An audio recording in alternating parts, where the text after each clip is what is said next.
이 시간에 좀 정리할 필요가 있어서 질판을 사용해야 합니다. 2016년 12월 4일 주일 오전입니다. 이 시간 우리 각자에게 주시는 하나님 말씀은 마태복음 26장 63절로 64절 말씀입니다. 마태복음 26장 63절로 64절 말씀입니다. 우리 각자에게 하시는 말씀으로 받겠습니다. 예수께서 잠잠하시거늘 대제사장이 가로되 내가 너로 살아계신 하나님께 맹세하게 하노니 내가 하나님의 아들 그리스도인지 우리에게 말하라.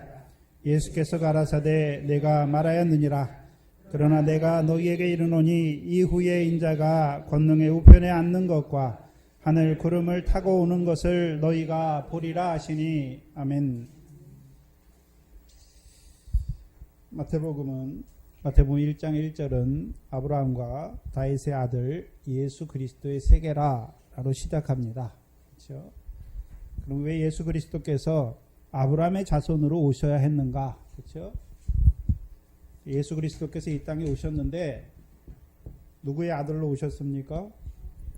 아브라함의 아들로 오셨고 또요 다윗의 아들로 오셨다라고 마태복음 1장 1절은 말씀하지요. 왜 아브라함의 아들로 오셨습니까? 왜 다윗의 아들로 오셔야만 했습니까? 고린도후서 1장 20절입니다. 고린도후서 1장 20절입니다.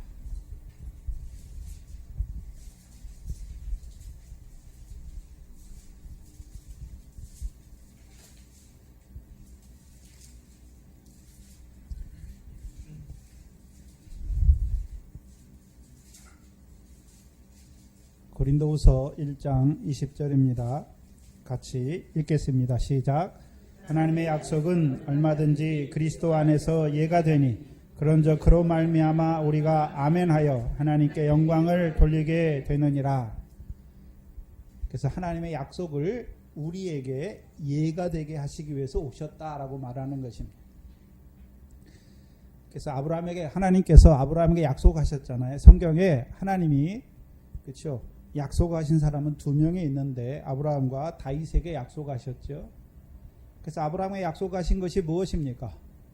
내 몸에서 날 자가 내 씨가 될 거다. 내 후사가 될 것이고 하나님이 내 자손으로 모든 열방이 너로 말미암아 복을 받게 하시겠다. 그래서 내 자손으로 말미암아 하늘의 별과 같이 많아지게 하시겠다는 것이죠.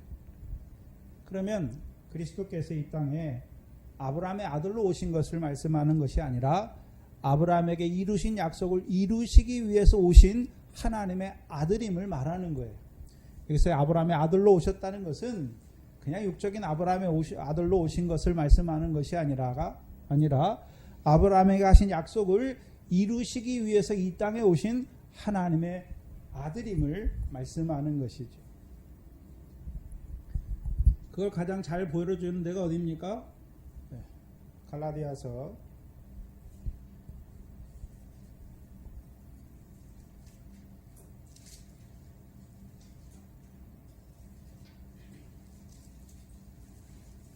3장 16절이죠. 갈라디아서 3장 16절입니다.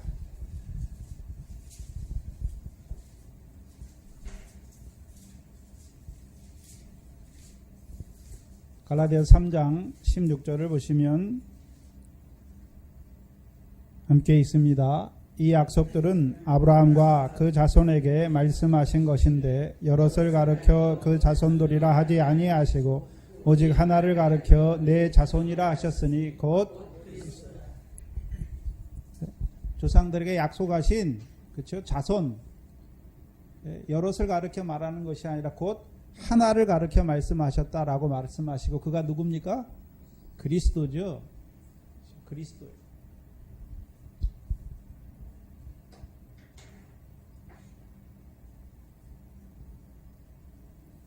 그래서 저와 여러분이 그렇죠?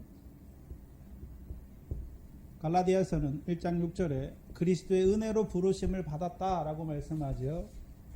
그리스도의 은혜로 부르심을 받았다는 그 말이 무엇입니까? 다른 말로 약속을 따라놨다라고 말하는 것이고, 갈라디아 4장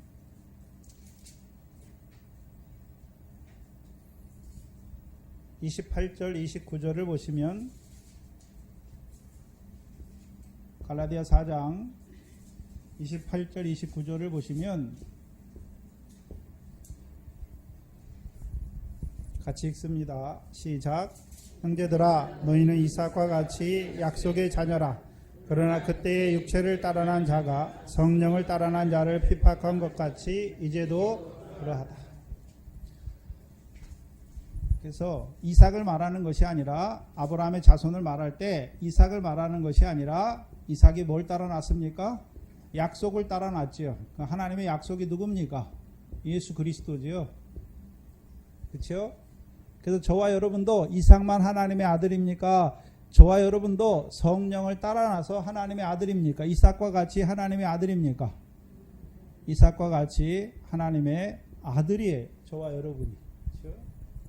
그래서 예수 그리스도 안에 있으면 우리가 이삭과 같이 하나님의 아들 된 것을 보여주시는 것이죠. 그래서 갈라디아 3장 7절에 믿음으로 말미암는 자는 아브라함의 아들이라 말하는 것이죠. 그래서 믿음으로 말미암는 자가 누구 아들입니까? 아브라함의 아들인데, 그렇죠? 이 믿음의 대상이 누굽니까? 그렇죠? 아브라함의 아들로 오신 예수 그리스도를 믿는 것이죠. 그럼 하나님께, 이 아브라함의 아들로 오신 예수 그리스도께서 자기가 예수 그리스도임을 나타내시는 것이 무엇입니까? 성경에 표적이죠. 표적이에요.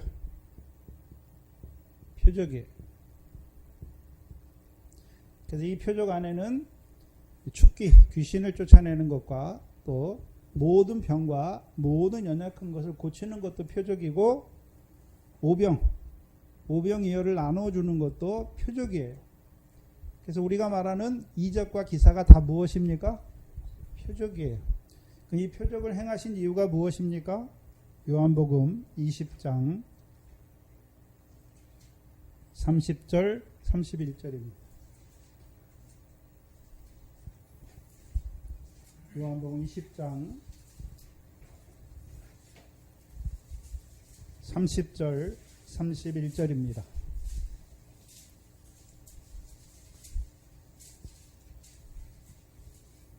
요한복음 20장 30절 31절 같이 읽습니다. 시작. 제자들 앞에서 이 책에 기록되지 아니한 다른 표적도 많이 행하셨으나 오직 이것을 기록하면 너희로 예수께서 하나님의 아들 그리스도임을 믿게 하려 함이요 또 너희로 믿고 그 이름을 힘입어 생명을 얻게 하려 합니다. 표적을 행하신 목적이 무엇입니까? 표적을 행하신 목적이 무엇입니까? 예수께서 누구 아들이요? 하나님의 아들 그리스도이심을 믿게 하시려고. 믿게 하시는 것이죠. 예수께서 하나님의 아들 그리스도임을 믿게 하시는 것이죠. 그게 표적이에요. 그럼 믿는 자들은 어떻게 됩니까? 세 가지죠. 첫 번째요. 예수 그리스도를 믿는 자들은 어떤 자들이 됩니까? 성령 세례. 그렇죠? 다른 말로 성령을 따라나는 것이지요. 성령을 따라나면 누구와 같이요? 이삭과 같이 아브라함의 아들이 되는 것이죠. 그래서 성령을 따라났다는 의미는 다른 말로 어떤 의미입니까? 성령을 따라났다. 요한복음 3장에 니고데모에게 물과 성령으로 나지 아니하면 어디에 들어갈 수 없다 말합니까? 하나님 나라에. 그럼 이제 성령을 따라났으면 이제 어디에 들어갔습니까? 그렇죠. 하나님 나라에 들어갔으니까 이제 하나님 나라 백성으로 살아가는 것이죠. 그래서 이제 우리가 뭘 구합니까? 이제 그 하나님의 나라와 그의 의를 구하게 되는 거예요. 그럼 하나님의 나라와 의를 구한다는 의미가 무엇입니까? 전에는 우리가 이 세상에 있는 거, 이 세상에 육신으로 살아가는 그걸 구했는데 이제는요, 하늘에 계신 아버지 하나님께서 갚으시는 상이 얻는 그 일을 이루어가는 것이죠.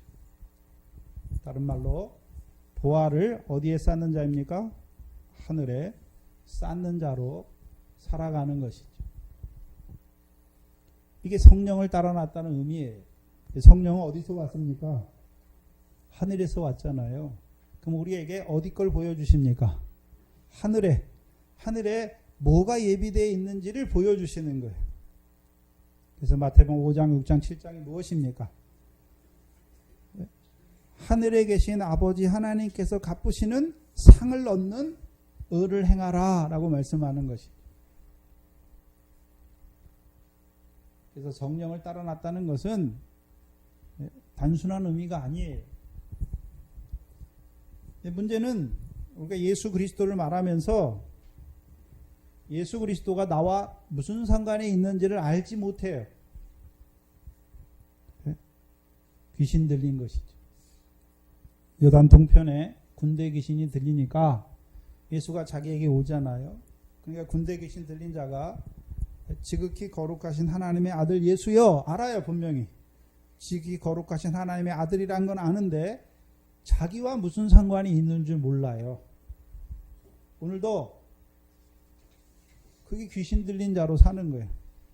하나님의 아들은 알아요. 근데 문제는 자기와 무슨 상관이 있는 줄 알지 못하는 자로 살아가는 거죠. 여전히 예수 믿지만 여전히 육신으로 살아가는 그 세상 것을 구하게 된단 말이죠. 예수 그리스도 표적을 통해서 예수가 하나님의 아들 그리스도임을 믿게 하시는 것은 우리도 이삭과 같이 약속을 따라 나서 성령을 따라 나서 이제 하나님 나라의 백성으로 우리가 육신으로 이 땅에 살지만 이 세상에 무엇을 얻기 위해 사는 것이 아니라 아버지 하나님께서 갚으시는 그 상을 얻는 그 하나님의 나라와 의를 이루어가는 자들로 살아가는 것이죠. 그렇죠? 그 상을 얻게 하시는 하나님의 방법이 무엇입니까? 기도하는 거, 구제하는 거, 금식하는 거 다 뭐가 있습니까? 상이 있잖아요. 근데 문제는 어떻게 될 때요? 외식할 때. 그렇죠? 그래서 외식이 무엇입니까? 사람의 칭찬과 영광을 얻기 위해서 기도하고 구제하고 금식하는 것은 다 뭐가 없습니까? 상이 없다. 그래서 우리로 하여금 이제 아버지 하나님께서 갚으시는 상을 얻는 구제, 기도, 금식하는 자들로 살아가게 하시는 것입니다. 이 문제는 저와 여러분이 그 나라와 의를 구하지만 그렇게 살지 못해요. 그렇죠? 그렇게 살지 못해요.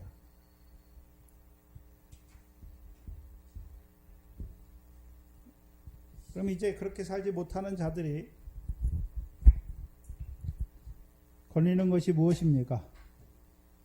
우리가 하나님의 나라와 의를 구하는 자로 살아가야 되는데 그렇게 살지 못하는 것이 무엇입니까? 그게 성경은 죄라고 말해요. 우리가 세상죄 안 줬어요. 그렇죠?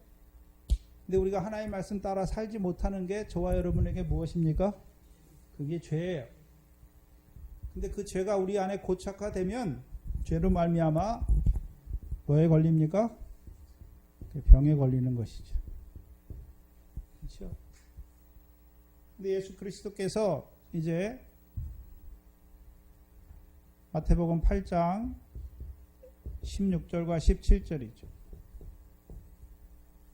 마태복음 8장 16절 17절입니다.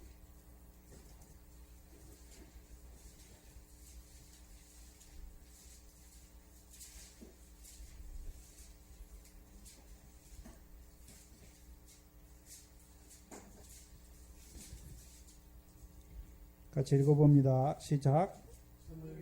사람들이 귀신 들린 자를 많이 데리고 예수께 오거늘 예수께서 말씀으로 귀신을 쫓아내시고 병든 자를 다 고치시니 이는 선지자 이사야로 하신 말씀에 우리의 연약한 것을 친히 담당하시고 변을 짊어지셨도다 함을 이루려 하심이니라. 예수께서 이 땅에서 귀신을 쫓아내고 병을 고치시고 연약한 것을 다 고치시는데 무엇으로요? 말씀으로. 말씀으로. 신약에서 예수님께서 병을 고치실 때는 병을 고치시는 게 핵심입니까? 죄를 사하는 게 핵심입니까? 내 죄가 사함 받았다라고 선언함으로 병이 나음 받는 것을 보여주시죠. 그래서 신약에 예수님께서 행하시는 병을 고침은 그냥 육신의 병에 초점이 있는 것이 아니라 죄 사함에 초점이 있는 것이죠. 그럼 병은 어디서 왔습니까? 죄에서 왔잖아요. 그래서 우리가 죄를 지면서 죄가 이제 우리 안에 고착화되면 걸리는 게 무엇입니까? 병이에요. 근데 주께서 말씀으로 귀신을 쫓아내고 모든 병과 모든 연약한 거 저입니까? 우리의 것입니까? 우리의 모든 병과 모든 연약한 것을 고치시는 주께서 누구와 함께 하십니까? 우리와 함께 하시는 것을 보여주시죠. 이것을 다른 말로 하면 우리가 이제 하늘의 걸 봤으니까 하늘의 걸 이루는 경건한 자로 살아야 되는데 경건치 못한 자로 살아가요. 저와 여러분이. 근데 하나님께서는 어떻게 하십니까? 경건치 아니한 우리를 의롭다 하시는 하나님이죠. 다른 말로 하면 죄가 더한 곳에 뭐가 더하게 하십니까? 죄 사함의 은혜가 더하게 하시는 것이죠.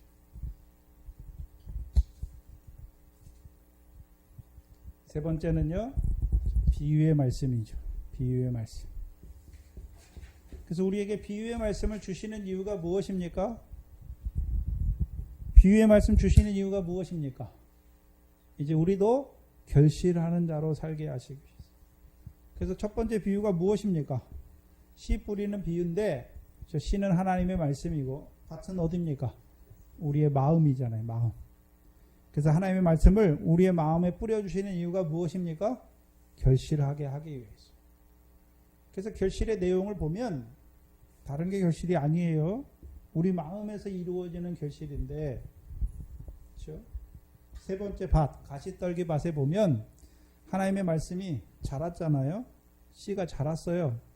근데 막혀서, 뭐에 막혀서요? 세상 염려와 죄리의 유혹에 막혀서 결실치 못했다라고 말씀하죠. 그럼 우리에게 하나님의 말씀을 주셔서 결실하게 하는데 결실의 내용이 무엇입니까? 세상 염려와 죄리의 유혹이 끊어지게 하시는 것.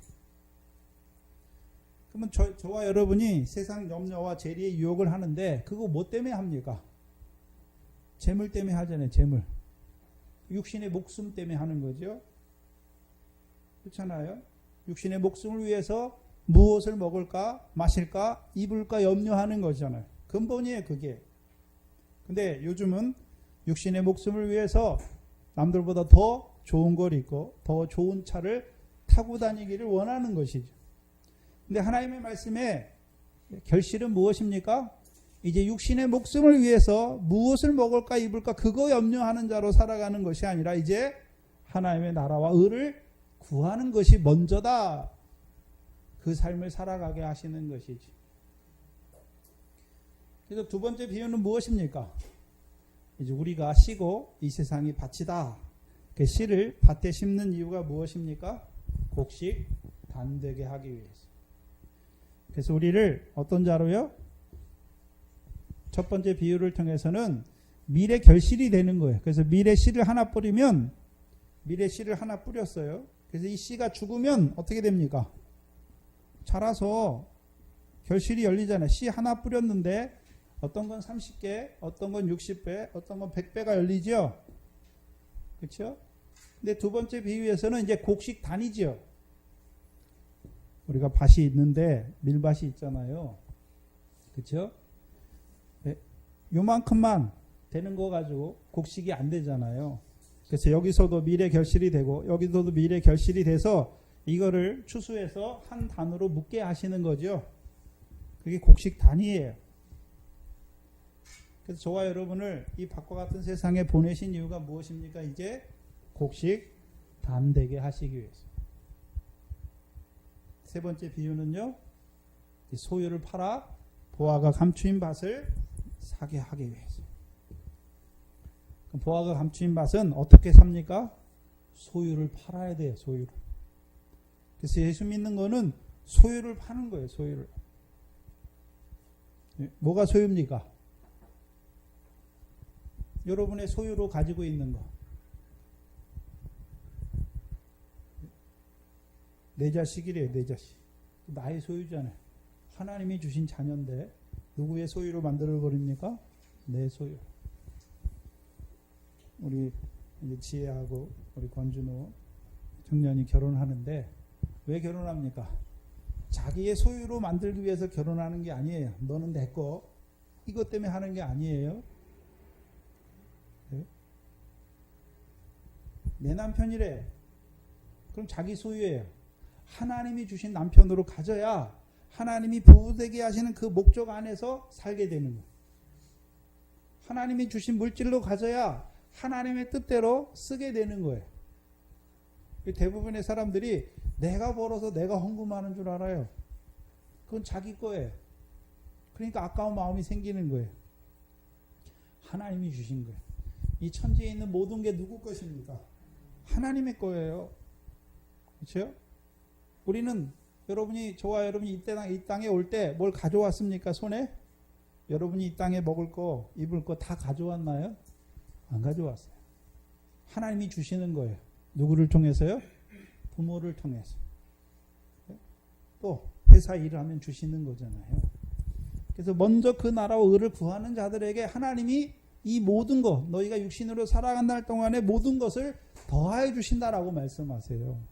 그래서 저와 여러분은 내가 벌어서 뭘 먹고 사는 것이 아니라 먼저 그 나라와 의를 구하기만 하면 하나님께서 우리에게 더하여 주셔서 살게 하시는 거예요. 자라가면요, 보화가 감추인 밭도 사게 하시고, 이제 샀으면 어떻게 합니까?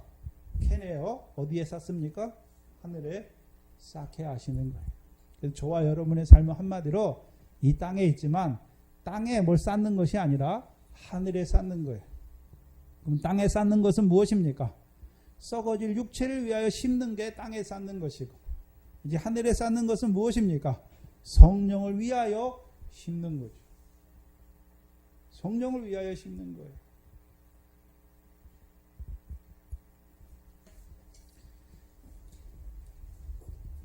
성경은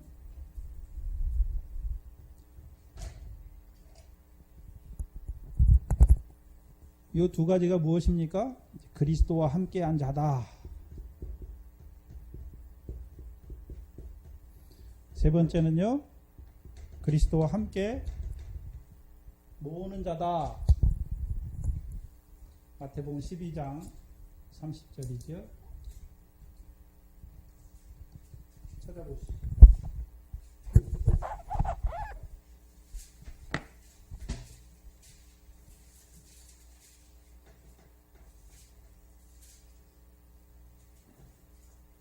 찾아보시면 같이 읽어보시죠.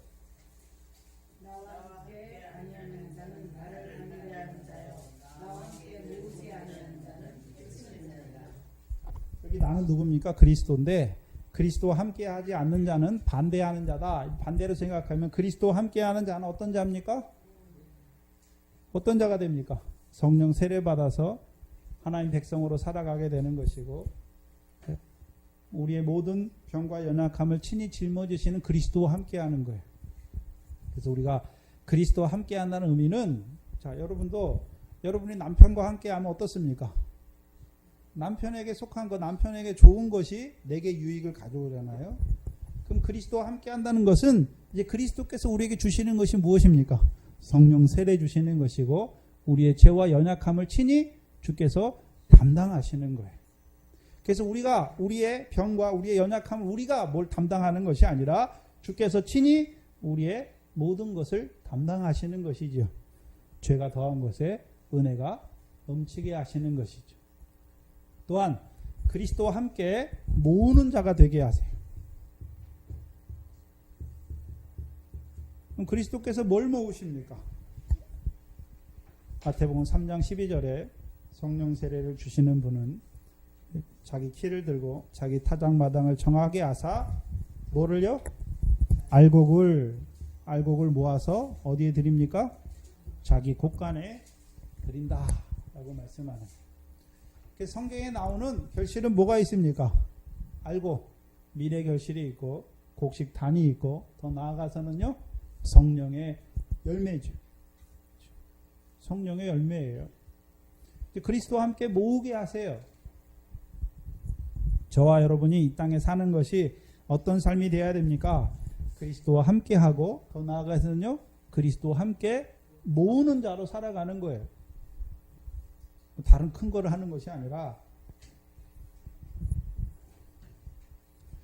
이게 아브라함의 자손으로 오신 예수 그리스도와 함께 한다라는 의미죠. 그래서 아브라함의 자손으로 오신 그리스도가 우리와 무슨 상관이 있는 줄 아는 거예요. 그렇죠? 우리에게 성령 세례 주시고 우리의 모든 연약함과 병을 짊어지시는 것이고 비유의 말씀을 통해서 그리스도와 함께 모으는 자로 세워가시는 것이죠. 근데 문제는 두 번째죠. 두 번째. 다윗의 자손으로 오셨죠. 아브라함의 아들로만 오신 것이 아니라 다윗에게 하신 약속을 이루시기 위한 하나님의 아들로 오신 것도 저와 여러분에게 보여주시죠.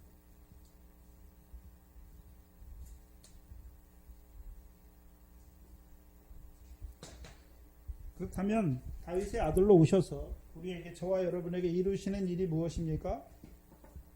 구약의 다윗 왕을 통해서 예표로 보여주신 것을 보면 알 수 있어요.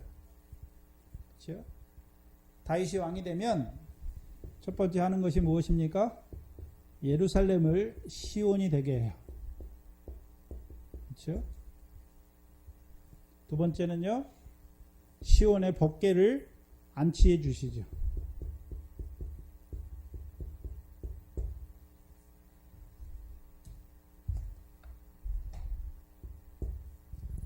예루살렘을 시온이 되게 한다는 말은 두 가지 의미가 있어요. 두 가지 의미가.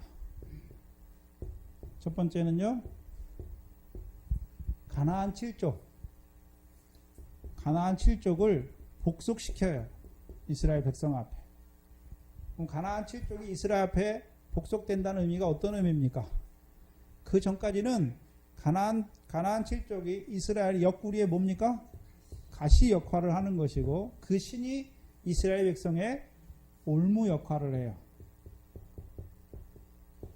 근데 다윗이 왕이 되면 가나안 백성이 살아있지만 그들이 다시는 이스라엘에게 가시나 올무 역사가 하지 못한다는 것이죠. 두 번째는요, 시온성을 점령하면서 다윗의 미워하는 바 절뚝발이와 소경을 치죠. 절뚝발이와 소경을 쳐주시는 거예요. 마태복음 15장입니다.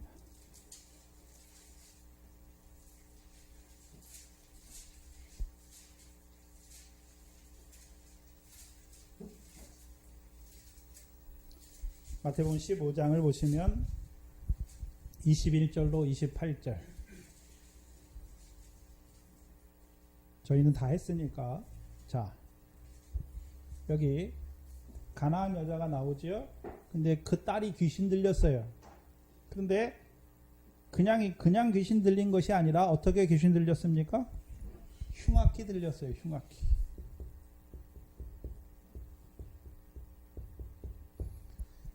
그러면 다윗의 자손으로 오신 그리스도께서 왕으로 오셨는데 하시는 일이 무엇입니까? 다윗은 7 족속을 무찔러 주셨고 다윗의 자손으로 오신 그리스도는요 7 귀신의 역사를 우리 속에서 나가게 하시는 것이죠. 그래서 누가복음 8장에 막달라 마리아는 무슨 귀신 나갔습니까? 7 귀신 나갔어요. 그래서 성경에 귀신은 무슨 역사입니까? 여러분이 텔레비에 보는 막 귀신이 날아다니는 그런 귀신을 말하는 게 아니에요. 성경에. 귀신은 우리 속에 들어왔다라고 말해요. 우리 속에 있는 거예요. 그래서 귀신을 말할 때는 항상 더러운 귀신이에요. 더러운 귀신. 무슨 귀신이라고요? 더러운 귀신이잖아요. 그럼 하나님 백성은 어떻게 살아야 되는데요? 거룩하게 깨끗하게 살아야 되는데 이 귀신의 역사가 들리면 어떤 자가 됩니까? 더러운 자가 돼요. 더러운 자가. 그래서 마태복음 15장 1절로 20절이 무엇입니까? 예루살렘에서 오는 서기관과 바리새인이 있는데 이들은 뭘 갖고 옵니까? 장로들의 유전이에요. 장로들의 유전. 그래서 예수님께 와서 왜 당신의 제자들은 장로들의 유전을 범합니까? 말하죠. 손 씻지 않고 먹는 것이죠. 이들은 그래 장로들의 유전을 잘 지켜요. 손을 씻으니까 어디만 깨끗해집니까? 겉은 깨끗해지는데 그 속에는 자기들 속에 뭐가 더러운 게 있는지는 알지 못해요. 예수님께서는 겉에 사람이 먹는 것이 사람을 더럽게 하는 것이 아니라 어디에서요? 사람의 마음에서 나오는 것이 사람을 더럽게 한다라고 말해요. 그래서 이 사람들의 교훈을 들으면 겉만 깨끗하게 하는 거예요. 겉만. 근데 자기 속에 더러운 게 가득 있는데 겉만 깨끗하니까 그 속에는 뭐가 더럽게 하는지 알지 못해요. 그래서 그것을 장로들의 유전을 한마디로 사람의 계명으로 하나님의 말씀을 폐한다라고 말씀하는 것입니다. 우리를 더럽게 하는 것이 무엇입니까? 뭐가 더러운 게 우리에게 묻는 게 더러운 것이 아니라 우리를 더럽게 하는 게 악한 생각, 살인의 마음, 간음의 마음, 음란의 마음, 거짓 증거, 도적질, 회방이에요. 그게 어디에 있습니까? 우리 속에. 저와 여러분의 속에 있어요. 그래서 형제를 미워하는 게 살인이다라고 말씀하죠. 성경에서. 내가 형제를 안 죽였는데 형제를 미워하는 게 무엇입니까? 살인이다라고 말하는 거잖아요. 그러면 남편이 미워요. 그럼 내가 어떤 자가 됐습니까? 더러운 자가 됐단 말이죠. 근데 우리는 어떻게 생각합니까? 저 사람이 나한테 이렇게 했기 때문에 내가 저 사람을 미워하고 뭐 하는 건 당연한 거라고 생각하잖아요. 근데 착각이잖아요. 우리가 더러운 거예요, 우리가. 근데 이 바리새인의 교훈은 어떻습니까? 겉만 깨끗하게 하고 자기 속에 뭐가 더러운지를 알지 못하게 해요. 그래서 마태복음 23장에 겉은 깨끗한데 그 속에는 방탕과 탐욕이 가득하게 하는 거죠. 그 말씀을 들으면, 그래서 신약에 예수님의 말씀을 들으면 우리 속에 뭐가 더러운지를 알게 돼요. 저와 여러분이. 그래서 그 더러운 게 나가야 되잖아요. 근데 우리가 나가게 할 수가 없어요. 그렇죠? 뭐로 싸우면요? 선한 것으로 싸우면 선한 사람은 그 마음에 쌓은 선에서. 그래서 저와 여러분이 성경은 우리를 그릇이다고 말하는데 뭘 채웁니까? 선한 것을 채워야 돼요. 자꾸. 그럼 선한 것으로 꽉 찼어요. 그럼 이제 뭐만 나옵니까? 선한 게 나와요. 근데 우리 속에 아직 꽉 차지 못해서 더러운 게 남아 있어요. 그렇죠? 우리 마음에 더러운 게 남아 있어요. 근데 평상시엔 잘 안 나와요. 근데 어떤 사람이 탁 오면 어떻게 합니까? 마음에 안 들 때 뭐가 나옵니까? 우리 속에 더러운 게 나온단 말이죠. 그럼 다윗의 자손으로 오시는 그리스도께서 하시는 일이 무슨 일을 합니까? 먼저는 우리 속에 뭐가 우리를 더럽게 하는지를 알게 하는 것이고, 더 나아가서는요, 이 더럽게 하는 7 귀신의 역사를 나가게 하시는 것이죠. 나가게 하는 거예요. 그래서 이제 우리로 하여금 더럽지 않은 자로 살게 하시는 거예요. 더럽지 않은 자. 두 번째, 절뚝발이야 소경을 치는데 마태복음 15장 29절로 31절이에요. 신약에서는 치는 것이 아니라 온전케 하면 되잖아요. 절뚝발이를 온전케 하시고 소경을 눈을 뜨게 하시면 되는 것이죠. 그래서 마태복음은 분명히 구별해요. 아브라함의 자손으로 오신 그리스도께서 행하신 표적과 다윗의 자손으로 오신 그리스도께서 행하신 표적은 달라요. 특별히 뭐를 고치는 거 있잖아요. 이적을 행하는 것에도 다른데 아브라함의 자손으로 오신 그리스도는 병을 고치는 것에 집중되어 있다면 다윗의 자손으로 오신 그리스도는요, 흉악한 귀신과 절뚝발이와 소경을 고쳐주시는 거예요. 마태복음 18장에 그럼 절뚝발이와 소경을 고친다는 의미가 무엇입니까? 마태복음 18장에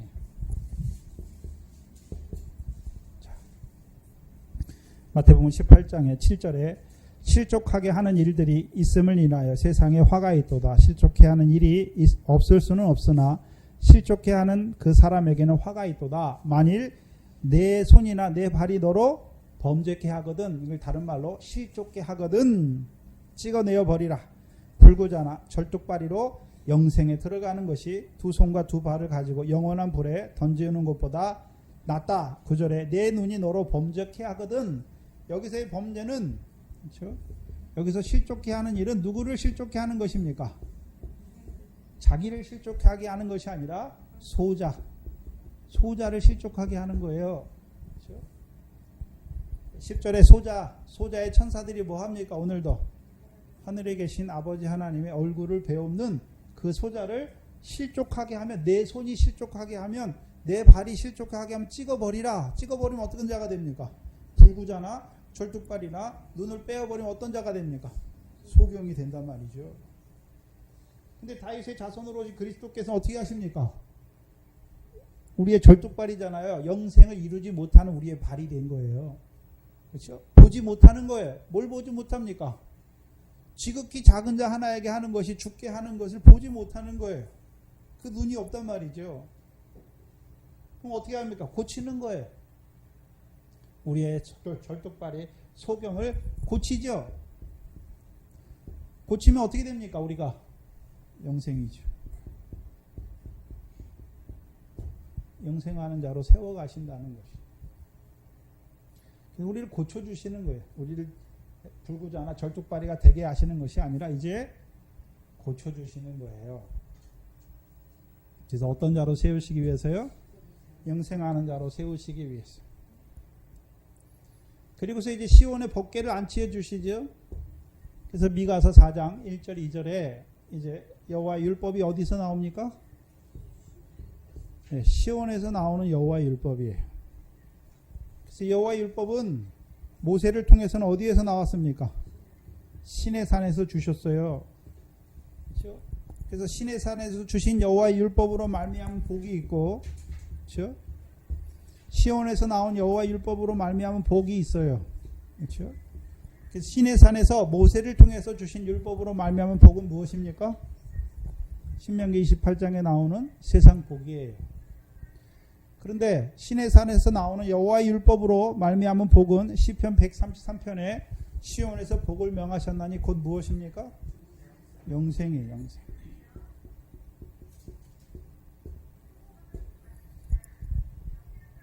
그럼 영생이 무엇입니까? 요한복음 4장입니다.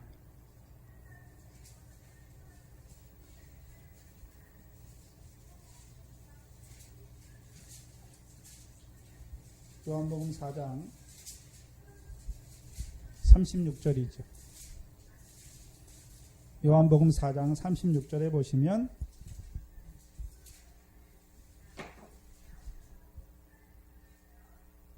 같이 읽습니다. 시작.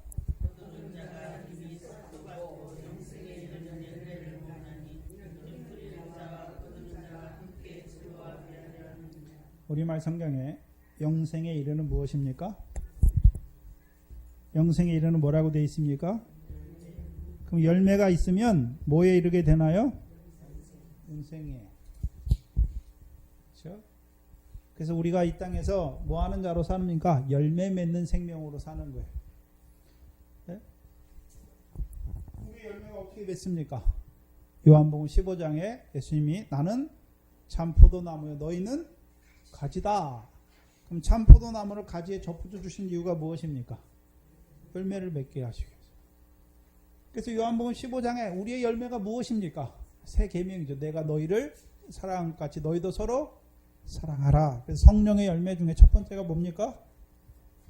사랑이에요. 사랑. 그렇죠? 그래서 우리가 사랑하는 자로 사는 거예요. 사랑하는 자로.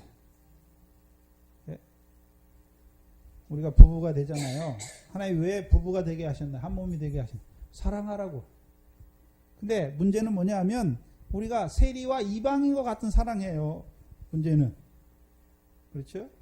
저 사람이 나를 잘해주면 나도 저 사람을 사랑하고 저 사람이 나를 미워하면 나도 저 사람을 미워하는 거. 그거는 세상 사람들도 똑같이 해요. 성경에서 말하는 열매, 사랑은 성령의 열매잖아요. 그렇죠? 사랑은 허다한 죄를 덮는 거예요. 죄를 덮는 거예요. 네? 세상 사람들과 같은 사랑을 하는 것이 아니라 그리스도의 사랑. 그래서 그리스도께서 우리를 위해서 자신을 주셨듯이 우리도요. 남편을 위해서, 자녀를 위해서 자기를 주는 거예요.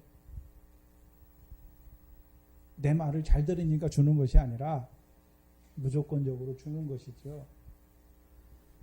그래서 우리가 이 땅에서 열매 맺는 생명으로 살게 하시는 거예요. 그래서 시온에서 나오는 율법을 듣고 우리를 가르쳐 주셔서 우리가 이제요. 율법인데 이 율법은 우리가 이루는 율법이 아니라 사랑으로 율법을 이루게 하시는 거예요. 그래서 다윗의 자손으로 오신 그리스도께서 우리에게 이루시는 역사예요. 먼저는요. 우리 속에 일곱 귀신의 역사를 깨닫게 하세요. 내가 더러운 자라는 걸 깨닫게 하시고 계속해서 말씀을 듣게 하셔서 우리 속에 더러운 것이 나가게 하실 뿐만 아니라 이제 우리의 생활, 절뚝발이와 소경된 생활을 고쳐주셔서 이제 영생에 이르는 열매 맺는 생명으로 살아가게 하시는 거예요. 무엇을 통해서요? 시온에서 나오는 율법으로 우리에게 가르쳐 주셔서 이제 저와 여러분의 삶이 이 땅에서 뭘 얻기 위한 삶이 아니라 이제 주께서 나를 사랑하신 것처럼 나도 형제를 사랑하는 그 삶을 살게 하시는 것이죠. 이게 지금까지 우리가 마태복음을 통해서 우리에게 주신 말씀이에요. 근데 오늘 본문은 다르죠.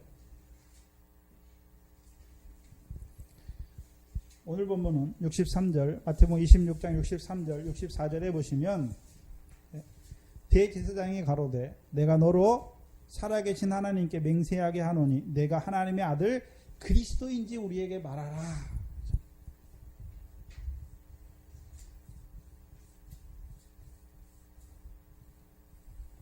오늘 본문은 주께서 이제 대제사장 앞에서 재판을 받아요. 그렇죠? 재판을 받는데 어떤 자격으로 재판을 받습니까? 하나님의 아들 그리스도로 재판받는 거예요. 하나님의 아들 그리스도로 재판받는 거예요. 그렇죠? 그럼 재판받고 결국 뭐 합니까? 죽임을 당해요. 그렇죠? 근데 64절에 또 뭐라고 말씀합니까? 이후에 인자가 하나님 보좌 우편에 앉을 거다. 보좌 우편에 앉을 것을 말씀하시고 그 다음에는요. 하늘 구름을 타고 오는 것을 말씀하잖아요. 그럼 주께서 자신이 하나님의 아들 그리스도로 죽임을 당하실 뿐만 아니라 이제 그 죽이심을 인해서 부활하셔서 하나님 보좌 우편에 앉으실 것이고 그 다음에는요 하늘 구름을 타고 오실 것을 말씀하는 거예요. 그럼 죽으시는데 왜 죽으십니까? 죄가 있어서 죽으시는 게 아니지요. 우리 때문에 죽으시는 거잖아요. 하늘 구름은 좀 이따 빼고 이 두 가지 하나님의 아들 그리스도로 죽으시고 이제 후에 보좌 우편에 앉으시는 거. 그렇죠? 이것이 무엇입니까? 이게 선지자들이 예언한 거예요. 선지자들로 예언하신 거. 선지자들로 뭘 예언하셨습니까? 하나님의 아들 그리스도께서 오셔서 고난받고 후에요 영광에 들어가실 것, 부활하셔서 그 영광의 보좌 우편에 앉으실 것을 말씀하신 것이죠. 누가복음 24장이나 베드로전서 1장 10절에 선지자들로 예언하신 것이 무엇입니까? 하나님의 아들이 그리스도가 오셔서 고난받고 후에 영광에 들어가실 것을 말씀하신 거예요.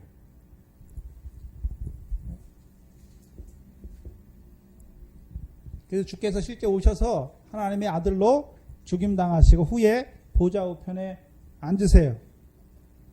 그래서 이것을 가장 잘 나타내 주는 데가 어디입니까? 로마서 1장 2절로 4절입니다.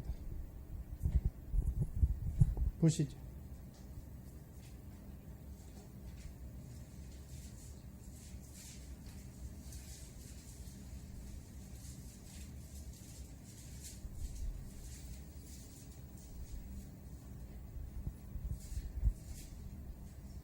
로마서 1장 2절로 4절입니다. 같이 읽습니다. 시작. 이 복음은 하나님이 선지자들로 말미암아 그 아들에 관하여 성경에 미리 약속하신 것이라. 이 아들로 말하면 육신으로는 다윗의 혈통에 나셨고 성결의 영으로는 죽은 자 가운데 부활하여 능력으로 하나님의 아들로 인정되셨으니 곧 우리 주 예수 그리스도시다. 두 가지가 나오는데 선지자들로 약속하신 거 누구에 대해 약속하셨습니까? 그 아들에 대해서 약속하신 거예요. 그렇죠? 아들에 대해서 약속하셨죠? 그래서 그 아들이 누구의 자손으로 오셨습니까? 다윗의 혈통으로 오셨잖아요. 다윗의 혈통이니까 왕으로 오셨다는 것이죠. 다윗의 혈통으로 오셨죠. 왕으로 오셨는데 그럼 왕으로 오셨으니까 그냥 왕노릇 하는데 어떻게 왕노릇 하십니까? 우리를 위해 죽으시는 거예요. 그렇죠? 여기 하나님의 아들 그리스도라고 말할 때는 다윗의 아들로 오신 그리스도인데 그 그리스도가 누구를 위해서요? 우리를 위해서 죽으시는 거예요. 그러면 이제 죽으시는 아들이고 그 아들이 이제 살아나셔서 부활로 말미암아 하나님의 아들로 인정되셨죠. 그래서 어떻게 아들로 인정됩니까?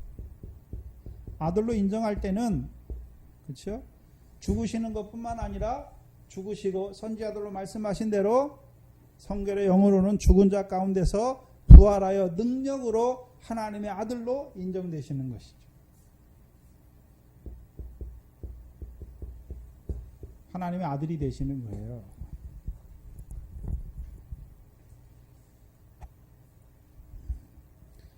그래서 우리가 하나님의 아들이라고 할 때는 죽으실 뿐만 아니라 부활하신 아들이에요. 부활하신 아들. 그래서 요게 요 모티브가 시편에 그대로 나와요. 시편 2편에. 시편 2편 6절에 내가 나의 왕을 나의 거룩한 산 시온에 세웠다 말씀하시죠. 그렇죠? 내가 나의 왕을 나의 거룩한 산 시온에 세우지요.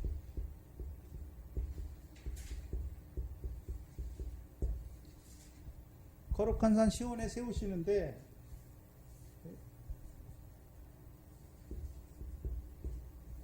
세상적으로 높은 왕의 자리에 앉아서 막 군림하고 이렇게 하게 세우시는 것이 아니라 백성의 죄를 이기고 죽게 하시기 세우시는 거예요.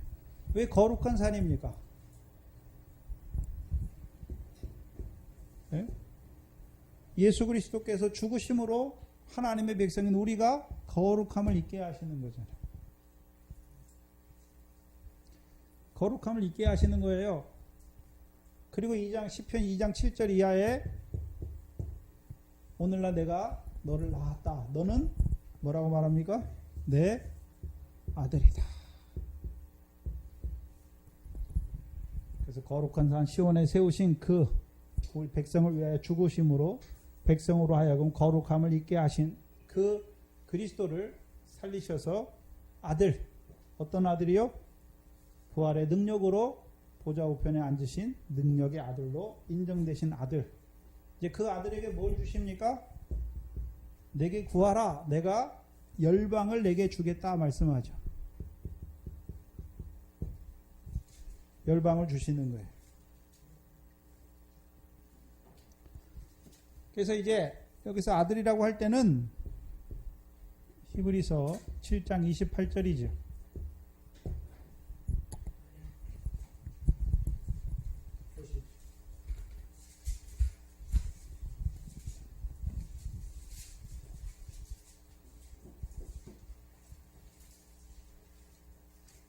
지난 시간에 우리가 히브리서 6장 13절로 7장 마지막 절까지 했죠. 그래서 6장 13절로 7장 마지막까지가 뭐냐 하면 멜기세덱의 반차, 그렇죠? 멜기세덱의 반차를 쫓는 제사장이에요. 예수 그리스도가. 근데 이 멜기세덱은 살렘 왕이죠. 7장 1절에 왕이에요, 왕. 그렇죠? 왕으로 오셔서 죽으셔서 제사장이 되시는 것이죠. 그래서 7장 28절에 율법은 약점을 가진 사람을 제사장으로 세웠거니와 율법 후에 하신 맹세의 말씀은 영원히 온전케 되신 아들을 제사장으로 세웠다라고 말씀하죠. 영원히 온전케 되신 아들이에요.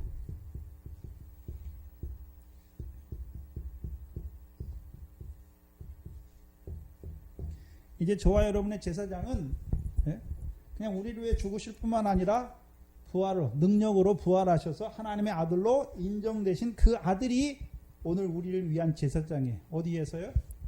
하늘에서. 그래서 하늘에서 섬기시죠. 그래서 이 아들의 섬김을 받는 저와 여러분이라는 걸 보여주시는 거죠.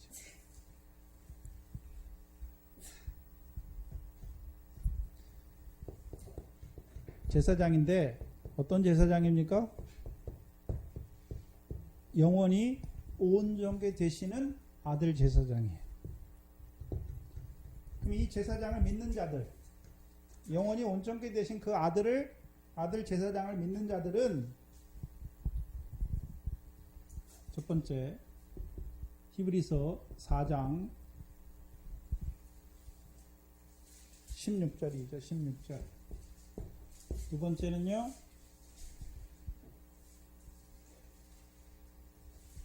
10장 19절 이하예요. 22절까지. 4장을 먼저 보시죠. 4장 16절에 보시면 14절부터 보시면 우리에게 있는 대제사장이 있지요. 그래서 우리가 그 대제사장 안에 있으면 16절에 그러므로 우리가 긍휼하심을 받고, 그렇죠? 긍휼이에요, 긍휼. 그렇죠? 긍휼은 뭐가 긍휼입니까? 죄를 사하는 게 긍휼이에요. 그렇죠? 그래서 우리의 죄를 사하시는 것이잖아요. 그래서 내가 긍휼을 원하고 제사를 원치 아니하노라 하신 뜻이 너희가 무엇인지 알았다면 말씀하시죠. 마태복음에서. 그러면 저와 여러분을 위한 제사장인데 오늘도 우리에게 뭘 베푸십니까? 긍휼을 베푸세요. 근데 아무나에게 베푸시는 것이 아니라 어디 앞에 나오는 자에게요? 보좌 앞에 나오는 자에게. 때를 따라 돕는 은혜를 얻기 위하여 보좌 앞에 담대히 나아간다. 은혜죠, 은혜. 우리가 죄를 우리 스스로 어떻게 감당하지 못하잖아요. 이 보좌 앞에 나가면 우리를 긍휼히 여기셔서 죄가 더한 우리에게 뭐로 넘치게 하십니까? 은혜로 넘치게 하시는 거예요. 그럼 은혜로만 넘치게 하십니까? 7장 25절이죠. 두 번째가 히브리서 7장 24절이에요. 24절, 25절이네요. 여기 히브리서 10장 19절과 22절과 같은 말씀이에요. 히브리서 8장, 7장 24절, 25절 보시면 예수는 영원히 계심으로 그 제사 직분도 갈리지 아니하나니 그러므로 자기를 힘입어 하나님께 나아가는 자들을 어떻게 구원하십니까? 이제 온전히 구원하시는 거예요.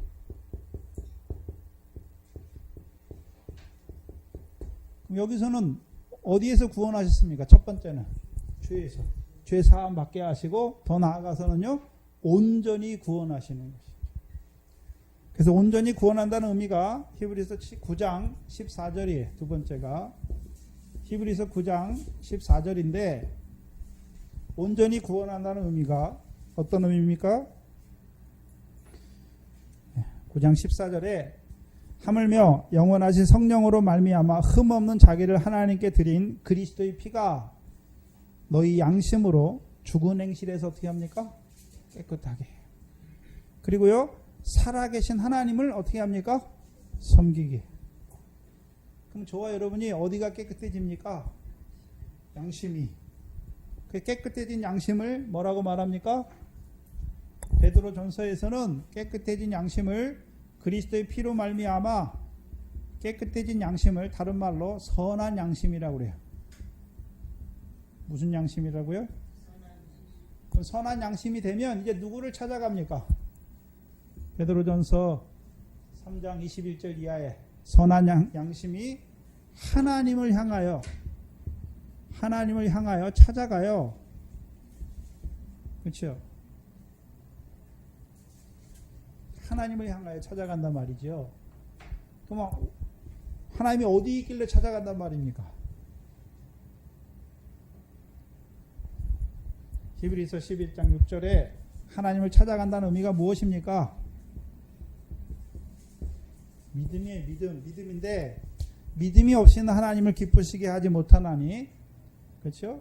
믿는다는 것은 먼저 하나님이 살아계신 것을 믿는 것이고, 두 번째 자기를 찾는 자들에게 상 주시는 이심을 믿는 거죠. 그럼 우리가 하나님을 찾는다는 것은 뭐 주시는 하나님이요? 상 주시는 하나님을 찾는 거예요. 그래서 우리가 죽으면 상 주시는 하나님이 아니라 이 땅에서 아버지 하나님께서 갚으시는 그 상을 얻는 일을 이루어가는 양심이 되는 것이죠. 그렇죠?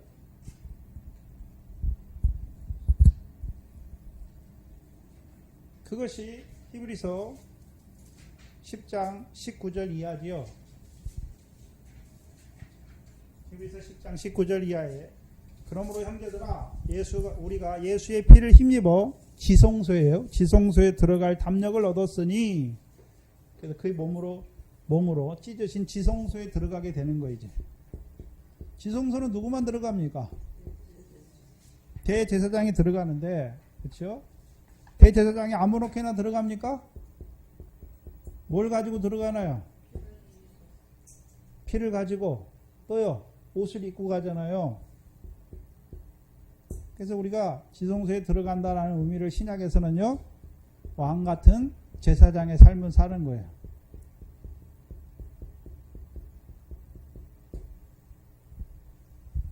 대제사장이 자기의 죄만 갖고 들어가나요? 형제의 죄를 갖고 들어가나요? 형제의 죄 때문에 하나님 앞에 엎드리는 자가 된단 말이죠. 네? 그리고 이 지성소에 가면 뭐가 있습니까?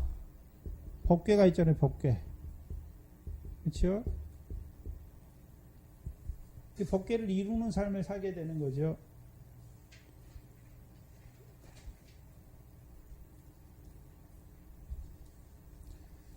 이것을 히브리서 10장 22절에 참 마음과 온전한 믿음으로, 이제 믿음이 어떻게 됐습니까? 온전하게 된 거예요. 온전한 믿음으로 사는 자가 된 것이죠.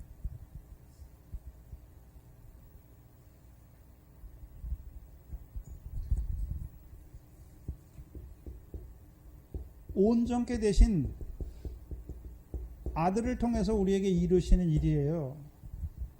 우리로 하여금 죄가 더한 것에 은혜가 넘치게 하실 뿐만 아니라 이제요 우리로 온전히 구원하시는 거죠. 이제 그리스도의 피로 선한 양심을 통해서 만들어 주셔서 우리를 하나님을 향하여, 상 주시는 하나님을 향하여 찾아가는 자로 살게 하시는 거예요. 그래서 온전한 아들을 통해서 우리도 어떤 자가 됩니까? 온전한 아들 되게 하시는 거예요. 온전한 아들. 그래서 마태복음 5장이죠. 5장 48절이죠. 48절. 하늘에 계신 너희 아버지의 온전하신 것 같이 너희도 온전한 자가 되게 하시죠. 그러면 우리가 온전해란 말입니까? 그 온전케 되신 아들을 통해서 우리를 온전한 아들로 세우십니까? 우리를 온전한 아들로 세우시는데 그럼 어떤 자가 온전한 아들입니까? 성경에 어떤 자가 온전한 아들입니까? 여러분이 잘 아는 디모데후서 3장 17절이죠. 하나님의 사람으로 모든 선한 행실을 행하기에 온전한 사람. 그러니까 이 사람이 이제 사는데 무슨 일을 위해 삽니까? 모든 선한 일을 행하기에 온전한 사람으로 사는 거예요. 다른 말로요, 에베소 2장 10절이지요. 우리는 그의 만드신 바라 모든 선한 일을 위하여 지으심 받았다. 이걸 다른 말로요, 모든 행실에 거룩한 자다라고 말씀하는 거죠. 베드로전서 1장 15절이죠.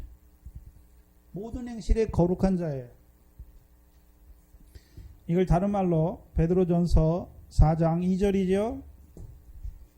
육체의 남은 때를 육신의 정욕을 쫓아 행하지 아니하고 하나님의 뜻만 쫓아 행하는 자다. 이것을 갈라디아서에는요, 그리스도 예수의 사람이다. 그렇죠? 그래서 그리스도 예수의 사람은 육체와 함께 정과 욕심이 십자가에 못 박혔죠. 그럼 정과 욕심이 다 죽었어요. 그러면 이제 뭐로만 살까요? 성령으로만 살고 성령으로만 행하는 사람이 되는 거예요. 이 온전한 아들로 세워가시는 거죠. 그래서 온전한 아들의 삶을 잘 보여주는 데가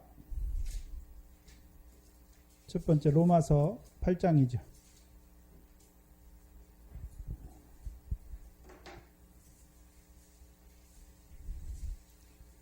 로마서 8장을 보시면 12절에 그러므로 형제들아 우리가 빚진 자로 돼 육신에게 져서 육신대로 살 것이 아니라 너희가 육신대로 살면 반드시 죽일 것이로되 영으로서 몸의 행실을 죽이는 자로 살게 하시는 거예요. 어떻게 해요? 14절에 무릇 하나님의 영으로 인도함을 받는 그들은 곧 하나님의 아들이다. 그래서 하나님의 영으로 인도함을 받는 아들의 삶을 살게 하는 거죠. 이 아들은 어떤 삶을 삽니까? 이 아들은요, 영으로서 육의 행실을 죽이는 삶을 살게 하시는 거예요. 그리고서 17절에 자녀이면 또한 후사 곧 하나님의 후사요 그리스도와 함께한 후사니 우리가 그와 함께 영광을 받기 위하여 모두 받게 하십니까? 고난도 받게 하세요. 고난이. 우리가 뭐 잘못해서 받는 건 고통이에요. 그렇죠? 의를 인하여 고난을 받는 자로 살게 하시는 것이죠. 그걸 가장 잘 나타내 주시는 데가 고린도후서 5장 15절, 17절을 보시면 이제 저와 여러분의 삶이 어떤 삶이 됩니까? 15절에 고린도후서 5장 15절에 보시면 15절에 저는 그리스도인데 모든 사람을 대신하여 죽으심은 산 자들로 하여금 다시는 저희 자신을 위하여 살지 않고 오직 저희를 대신하여 죽었다가 다시 사신 자를 위하여 살게 되는 거죠. 저와 여러분이 온전한 아들이 되면 어떻게 삽니까? 나의 뭘 위해 사는 것이 아니라 나를 위해 죽었다가 다시 사신 그 아들을 위해서 사는 자가 되는 것이죠. 그것을 고린도후서 5장 17절에 새로운 피조물의 삶이다 라고 말해요. 그래서 그리스도 안에 있으면 우리가 새로운 피조물이다 라고 말해요. 그럼 새로운 피조물의 삶은 어떤 삶입니까?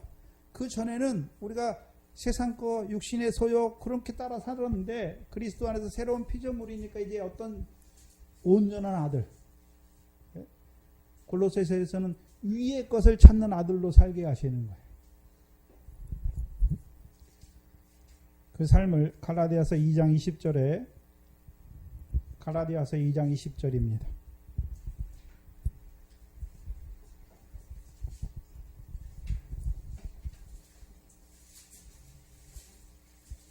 갈라디아서 2장 20절입니다.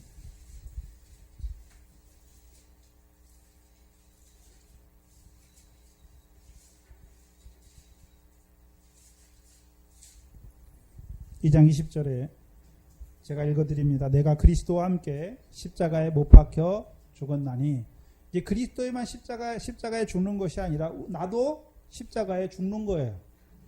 나는 뭐가 죽습니까? 육체와 함께 정과 욕심이 죽는 것이죠. 그런즉 이제는 내가 산 것이 아니요 오직 내 안에 누가 사셨습니까? 그리스도께서 사신 것이라.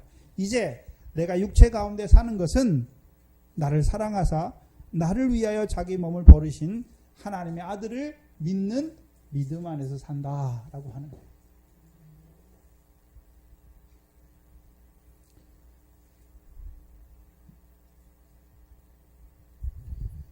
그래서 오늘 본문 그리스도께서, 하나님의 아들 그리스도께서 우리를 위해서 죽으시는데, 예수님이 거기서 끝납니까? 이미 죽으신 다음에 이제 보좌 우편에 서실 것을 보여주셨고, 그럼 보좌 우편에 이제 온전케 되신 아들 제사장이 되셔서 우리에게 이루신 일을 보여주시는 것이고, 마지막 하나가 뭡니까? 하늘을 구름을 타고 다시 오실 것을 말씀하죠. 그럼 하늘 구름을 타고 다시 오신다는 의미가 무엇입니까? 인자가 자기 영광의 보좌에 앉는 것이죠.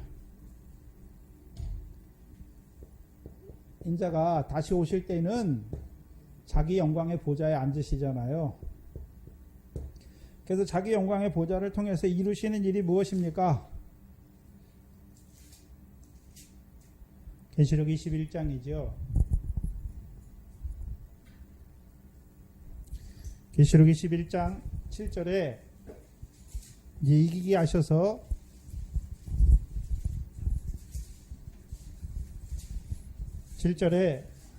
계시록 21장 7절입니다. 7절에 이기는 자는 이것들을 유업으로 얻으리라. 나는 저의 하나님이 되고 그는 내 뭐가 됩니까? 아들이죠. 그럼 여기서 그것들은 무엇입니까? 그것들을 유업으로 얻게 하시는데 그것들이 무엇입니까? 네, 하나님께로부터 내려오는 거룩한 성 새 예루살렘이죠. 그래서 10절에 보시면 10절 11절에 성령으로 나를 데리고 크고 높은 산으로 올라가 하나님께로부터 내려오는, 하늘에서 내려오는 거룩한 성 새 예루살렘을 보이니 하나님의 뭐가 있습니까? 거기에 영광이. 그래서 우리로 하여금 이제 다시 오시는 그 인자를 통해서 예루살렘에 들어가게 하셔서 그 영광성, 그 영광성의 문이 있잖아요. 그 문에 들어가서 그 영광을 얻는 아들로 세우시는 거예요. 그래서 예수 그리스도께서 하나님의 아들로 우리를 위해 죽으셔서 우리로 하여금 은혜의 보좌 앞에서 늘 긍휼을 얻게 하실 뿐만 아니라 이제 온전케 되셔서 하늘에 계신 온전한 아들 제사장이 되셔서 이제 우리를 온전한 아들로 세우셔서 이 땅에서 어떤 자로요? 이 땅에서 모든 선한 일을 행하기에 온전한 자로, 그렇죠? 성령을 따라, 육체의 소욕이 아니라 성령의 소욕을 따라 살게 하셔서 우리로 하여금 성령의 열매를 맺게 하실 뿐만 아니라 이제 그 삶을 통해서 마지막에 인자가 오실 때 우리로요 그것들을 유업으로 얻는 아들로 세우시는 거예요. 그걸 보여주시는 거죠, 주께서.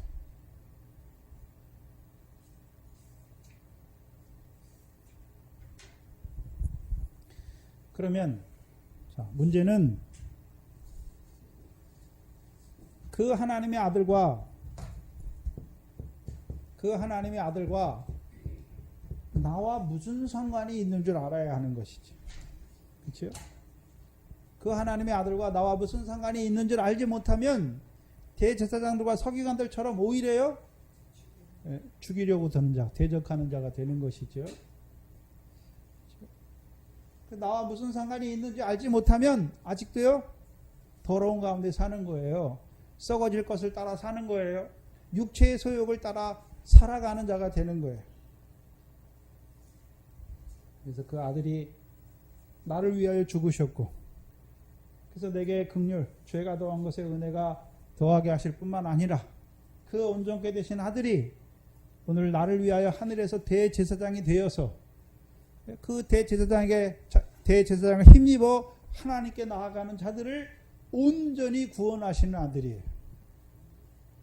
그래서 우리로 하여금 이제 인자가 하늘 구름을 타고 오실 때 우리로 하여금 아버지 하나님께서 우리를 예비하시는 그 하늘의 상과 영광을 입는 자로 세우시는 아들이에요.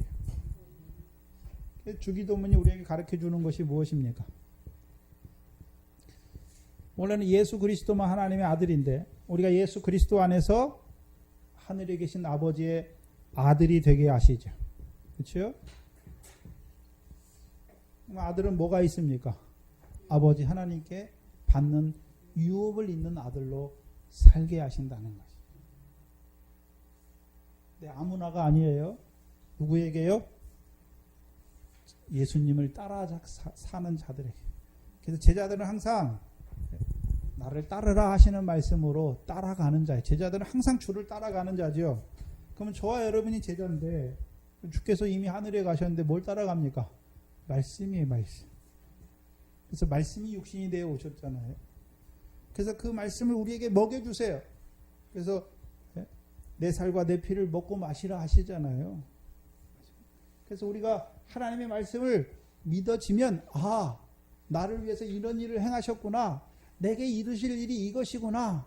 그 믿음 안에 살아가는 자들을 하나님께서 이제 그 영광에 우리를 위해 예비하시는 그 온전한 영광에 들어가게 하시는 것을 보여주시는 것입니다. 그 아들이 저와 여러분이 믿는 하나님의 아들입니다. 기도하겠습니다. 하나님 아버지 감사합니다. 그 아들을 이 땅에 보내어 주셔서 선지자들로 약속하시는 그 고난과 그 영광에 들어가게 하시고 이제 온전케 되신 그 아들을 우리를 위한 제사장으로 세워주셔서 오늘도 그 은혜 긍휼하심을 얻게 하실 뿐만 아니라 때를 따라 돕는 은혜를 얻기 위하여 그리스도의 보좌 앞에 나오게 하시고 이제는 그 온전케 되신 아들을 통하여 우리를 온전한 하나님의 아들로 세워가시는 아버지 하나님 감사합니다.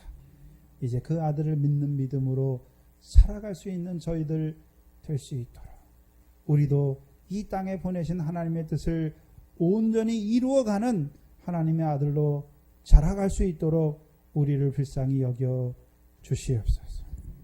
이곳에 주의 몸된 교회를 세워주시고 이 영생의 말씀을 통하여 이제 그리스도 안에서 하늘에 있는 것이나 땅에 있는 것이 통일되기를 원하셔서 오늘도 이 영생의 말씀 우리에게 날마다 더해 주시니 감사합니다. 이 영생의 말씀을 인하여서 우리도 이 땅에서 하나님께서 원하시는 그 영생에 이르는 열매 맺는 생명으로 살아가는 저희들 다 되어질 수 있도록 우리를 불쌍히 여겨 주시옵소서. 또한 하나님 앞에 나올 때 하나님께서 우리에게 주신 것들 가운데 구별하여 믿음으로 하나님께 드리게 하시니 감사합니다. 쓰여지는 곳곳마다 하나님의 교회가 든든히 세워지게 하시고 또한 우리에게 주시는 모든 것이 하나님의 은혜임을 깨닫게 하시고 주신 것들로 말미암아 하늘에 쌓아가는 우리의 한날 한날의 삶이 되게 하여 주시옵소서. 또한 속한 권속들 중에 믿음이 연약한 자들과 또한 우리의 자녀들을 불쌍히 여겨 주시옵시고 또한 시험에 든 자들과 병 가운데 있는 자들을 불쌍히 여겨 주셔서 아버지 하나님 그 육신의 공고 가운데서 하나님의 뜻이 이루어지게 하여 주시옵소서. 감사하며 예수님의 이름으로 기도하옵나이다. 아멘. 찬송가 356장입니다.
광고 드립니다.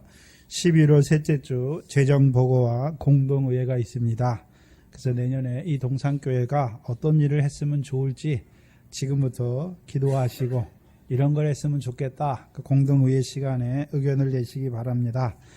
또 넷째 주일까지 성경 올해 한 해 읽으신 거 표로 읽으신 분은 표로 내시고 써서 내셔도 돼요. 성경 1도 가고 어디까지 읽었다 이거 써서 내시기 바랍니다. 이제 12월 한 해입니다. 말씀 안에서 한 해를 잘 마무리하시기 바랍니다. 요절은 히브리서 7장 24절로 25절입니다. 히브리서 7장 24절로 25절입니다.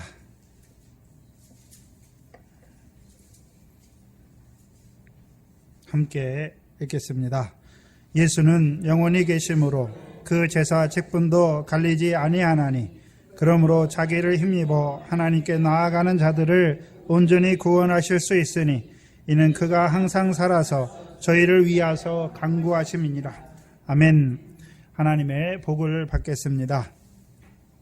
지금은 우리 주 예수 그리스도의 무한한 은혜와 아버지 하나님의 크신 사랑과 성령 하나님의 감화 감동하심이 영원히 온전케 되신 그 아들 제사장을 모신 자들의 머리 위에 이제로부터 영원토록 함께 있을지어다.